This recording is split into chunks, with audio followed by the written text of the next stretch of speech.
अब आपको बताएं कि कलर सैयदा के नवाह में वाक़े गांव थोया खालसा अपने अंदर मुख्तलिफ अदवार की तल्ख व शीरी यादें सुमोए हुए है। थोहा खालसा सिख शाही दौर का तारीखी गांव है। देखिए साकिब शब्बीर की रिपोर्ट।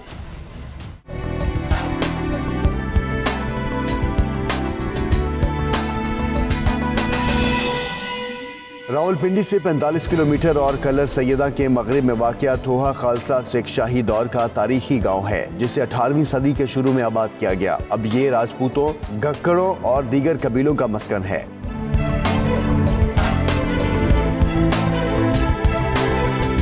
तक़सीम हिंद से कबल थोहा खालसा सिख एक शरीयत पर मुश्तमिल गांव था। मुसलमान, हिंदू, ब्राह्मण भी आबाद थे। तक़सीम के वक्त बर्पा होने वाले फसादात के असरात यहाँ भी हुए। कई सिखों और मुसलमानों की जाने गई। थोहा खालसा में 4 से 5 धर्मशालाएं और 2 मंजिला गुरुद्वारा था, जिसे दुख भजनी भी कहा जाता था। अब इसके आसार ही बाकी रह गए हैं। गुरुद्वारे को दुख भजनी का गुरुद्वारा कहा जाता है और पार्टीशन से बहुत पहले संत अवतार सिंह जी, उनके बारे में कहा जाता है कि उन्होंने ये गुरुद्वारा तामीर कराया था और जो सिखों की मरकजी सरगर्मियां थी वो यहाँ से कंट्रोल की जाती थी, लेकिन अब इसको वक्त के थपेड़ों की नज़र लग गई है और यहाँ इसके सिर्फ चंद आसार बाकी हैं। थोहा खालसा से हिजरत करने वाले सिख आज भी तल्ख और शीरी भोली बसी यादें साझी करते हैं। कैमरामैन काशिफ अली के साथ साकिब शब्बीर, 92 न्यूज़, कलर सैयदा।